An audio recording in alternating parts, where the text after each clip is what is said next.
Subscribe करें हमारे channel exam शिक्षा को और ऐसी लेटेस्ट अपडेट के लिए बेल आइकन को प्रेस करना ना भूलें।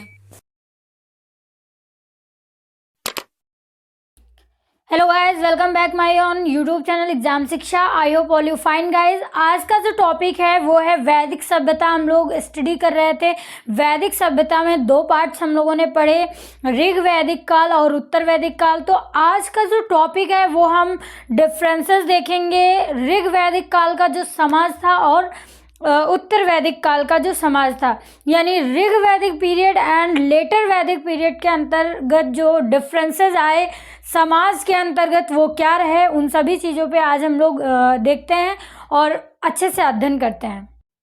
ऋग वैदिक समाज की अगर हम बात करते हैं, पहले हम ऋग वैदिक समाज देखते हैं, फिर हम उत्तर वैदिक समाज को देखते हैं। लाइन टू लाइन देखेंगे, ठीक है। तो ऋग वैदिक जो समाज था उसमें पुरुष सूक्त में 10वें मंडल में 4 वर्णों का उल्लेख मिलता है। कितने वर्ण? 4। ब्राह्मण, क्षत्रिय, वैश्य और शूद्र। इन 4 वर्णों का क्या है? वर्णन मिलता है। यानी ऋग वैदिक समाज जब था तो केवल वर्ण विभाजन था, जाति विभाजन नहीं था। ध्यान रखिएगा, क्या था? वर्ण विभाजन था। वर्ण विभाजन में 4 प्रकार के वर्ण थे, ब्राह्मण, क्षत्रिय, शूद्र एंड वैश्य। ब्राह्मण, क्षत्रिय, वैश्य और शूद्र, ठीक है।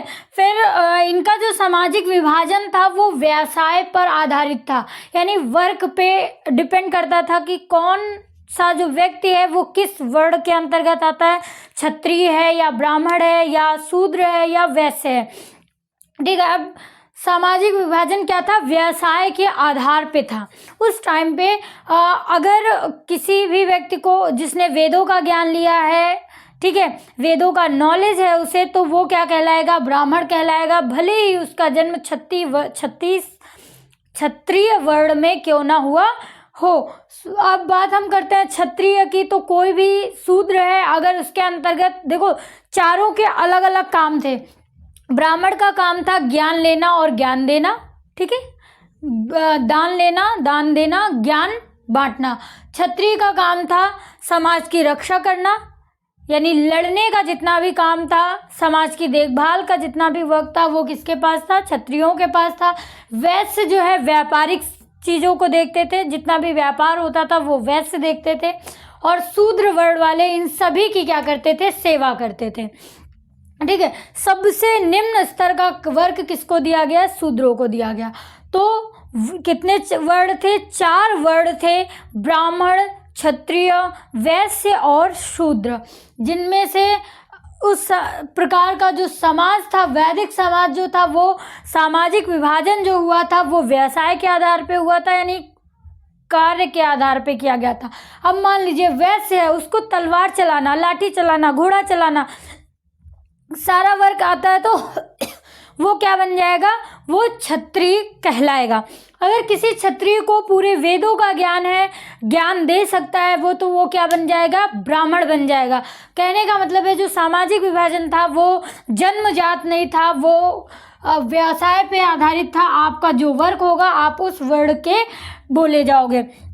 समाज कैसा था? पितृसत्तात्मक समाज था, जैसे कि हमने ऋग्वेद में बताया आपको, ऋग्वैदिक काल में कि सबसे जो निम्न इकाई होती थी समाज की, बांटने की जो इकाई थी वो क्या थी? कुल। यानी परिवार के जितने सदस्य मिलकर क्या बनाते थे? एक कुल बनाते थे, और कुल के मुखिया को क्या कहते थे? कुलपति बोला जाता था। क्या बोला जाता था? कुलपति बोला जाता था।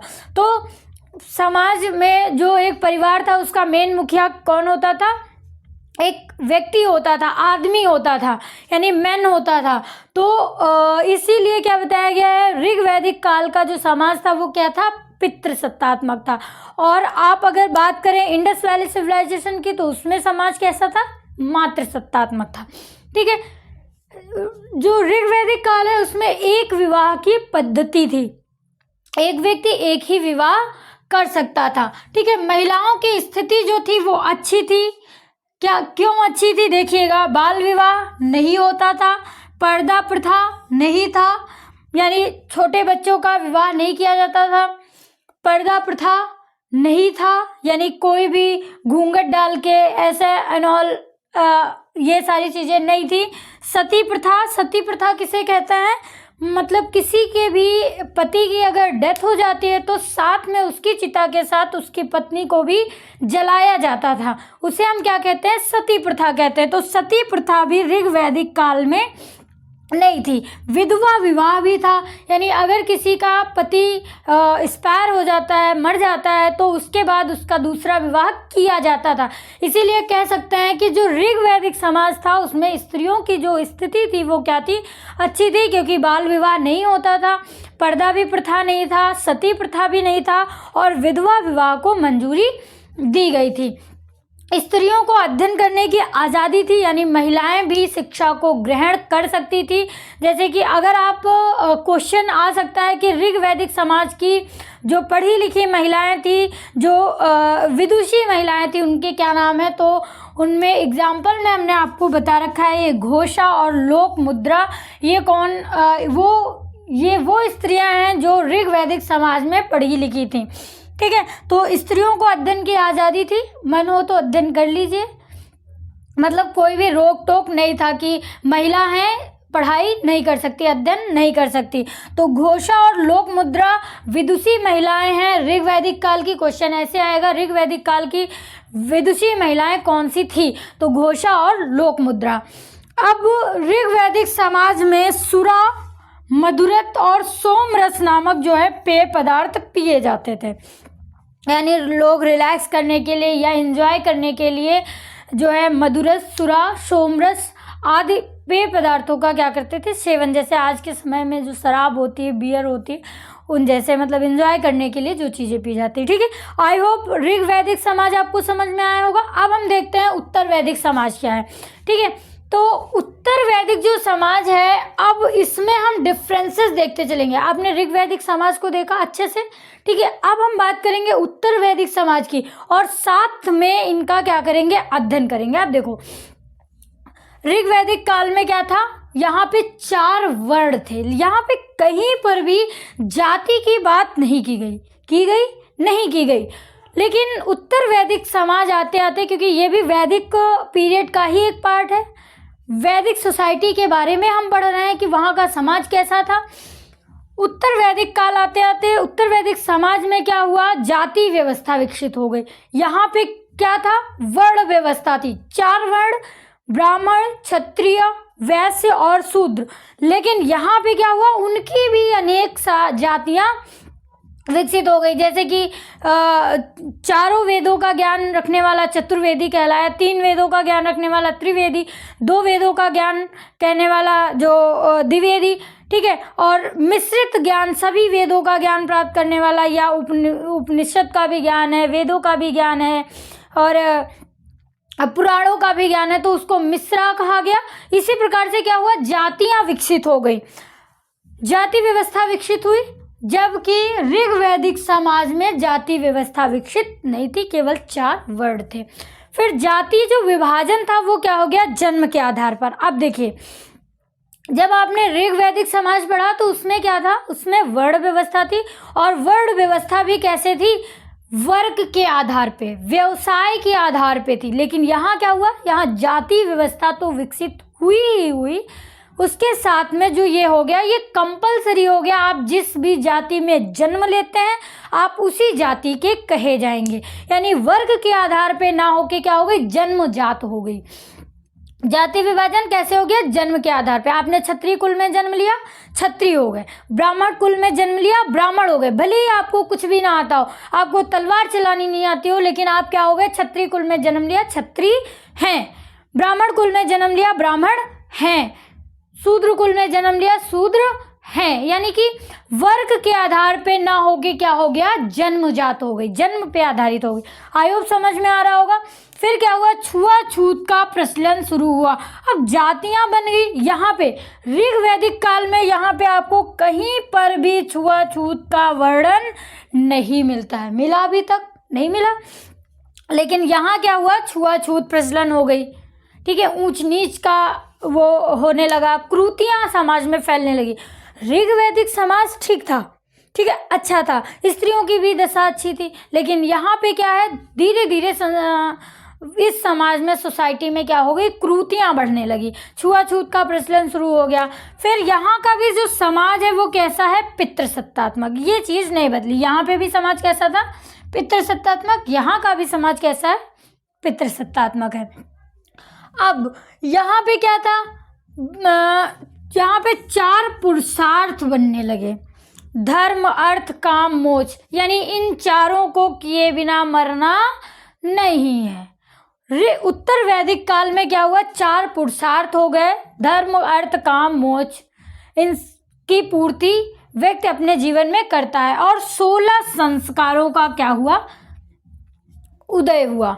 16 संस्कार जो कि आज भी चले आ रहे हैं। और ऋग वैदिक काल में 16 संस्कारों का वर्णन नहीं मिलता है, ऐसा कुछ नहीं था। उत्तर वैदिक काल आते आते क्या हुआ, 16 संस्कारों का वर्णन हुआ।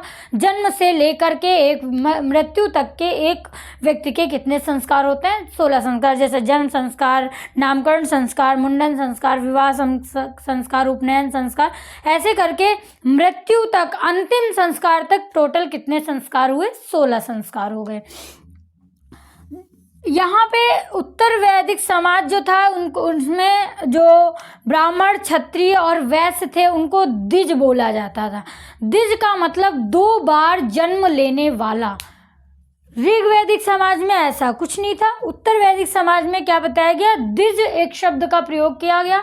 द्विज का मतलब होता है कि 2 बार जन्म लेने वाला। अब पहली बार जब माँ के गर्भ से जन्म लिया, ठीक है, दूसरा जब वो 7-8 वर्ष की अवस्था होती थी तो उसका उपनयन संस्कार करके उसको पढ़ने के लिए आश्रम भेजा जाता था, तो उसे क्या बताया गया, दूसरा जन्म बताया गया। और ब्राह्मण था, क्षत्रिय और वैश्य, जो शूद्र थे, शूद्रों को जो है द्विज संस्कार यानी उपनयन संस्कार का अधिकार नहीं था, क्योंकि उनको पढ़ने का ही अधिकार नहीं था। इसलिए द्विज किस किस को बोला गया, ब्राह्मण आते थे, क्षत्रिय और वैश्य कुल के लोगों को द्विज बोला गया। शूद्रों को पढ़ने का अधिकार नहीं था, इसीलिए उनको उसमें नहीं रखा गया। अब देखिए महिलाओं की स्थिति क्या हुई, कमजोर हुई। यहाँ पे क्या है, महिलाओं की स्थिति अच्छी है। ऋग वैदिक समाज में महिलाओं की स्थिति क्या है, अच्छी है। बाल विवाह भी नहीं हो रहा है, पर्दा प्रथा भी नहीं है, सती प्रथा भी नहीं है, विधवा विवाह है, किसी का कम उम्र में पति अगर एक्सपायर कर जाता है तो दूसरा विवाह करने की अनुमति थी। लेकिन यहाँ पे इन सभी चीज़ों में क्या हो गई, स्थिति कमज़ोर हो गई। बाल विवाह भी होने लगा, पर्दा प्रथा बढ़ा, सती प्रथा भी होने लगा, जैसा कि पति मर जाने के बाद पत्नी को भी साथ में उसी चिता में जला दिया जाता था। और क्या हुआ, विधवा विवाह भी क्या हो गए, बंद हो गए। तो संसार में ऐसी कुरीतियां हुई और इससे क्या हुआ, महिलाओं की स्थिति कमजोर होने लगी और महिलाओं का जो पढ़ने का अधिकार था वो भी क्या हो गया, छीन लिया गया। लेकिन उस टाइम पे भी कुछ ऐसी महिलाएं थी जिन्होंने उत्तर वैदिक काल में भी शिक्षा ग्रहण की, उन्हें विदुषी महिलाएं बोला गया। अगर क्वेश्चन ये आता है कि उत्तर वैदिक समाज की जो विदुषी महिलाएं हैं कौन कौन सी हैं, तो गार्गी, वाष्णवी और मैत्रेय जो हैं वो उत्तर वैदिक समाज की विदुषी महिला हैं। समझ में है। अब यहाँ से क्वेश्चन कैसे कैसे आएंगे, ठीक है। ऋग वैदिक काल में जाति का वर्णन मिला है, नहीं मिला है। किसका वर्णन मिला है, 4 वर्णों का वर्णन मिलता है, ब्राह्मण, क्षत्रिय, वैश्य और शूद्र। जाति व्यवस्था कब प्रचलित हुई, तो उत्तर वैदिक काल में जाति व्यवस्था प्रचलित होती है। उत्तर वैदिक काल का जो समाज था, जाति विभाजन था, वो कैसा था, तो वो जन्मजात था। ऋग वैदिक काल में जो समाज था वो सामाजिक विभाजन कैसे था, व्यवसाय के आधार पे था। ऋग वैदिक काल में समाज पितृसत्तात्मक, उत्तर वैदिक काल में भी समाज क्या था, पितृसत्तात्मक। इसमें एक विवाह पद्धति थी, इसमें बहुविवाह की भी पद्धति थी। महिलाओं की स्थिति कैसी थी, अच्छी थी, उनको पढ़ने का भी अधिकार था। बाल विवाह, पर्दा प्रथा इत्यादि कुरीतियां नहीं थी समाज में। और उत्तर वैदिक काल आते आते इन सभी कुरीतियों से समाज परिपूर्ण था। स्त्रियों को अध्ययन करने वाली विदुषी महिलाएं घोषा और लोक मुद्रा हैं। उत्तर वैदिक काल में गार्गी, वाष्णवी और मैत्रेय हैं। ठीक है। आई होप सो गाइज आज की जो ये वीडियो है ऋग वैदिक काल और उत्तर वैदिक काल में डिफरेंसेस आपको अच्छे से समझ में आया होगा। अगर वीडियो पसंद आई हो तो वीडियो को ज़्यादा से ज़्यादा लाइक करें, कमेंट करें और कमेंट बॉक्स में बताना ना भूलें कि आज की ये वीडियो आप सभी को कैसी लगी। हम मिलते हैं अपनी नई वीडियो में, तब तक के लिए आप जुड़े रहिए हमारे यानी एग्जाम शिक्षा के साथ। बाय बाय दोस्तों, take care and see you soon.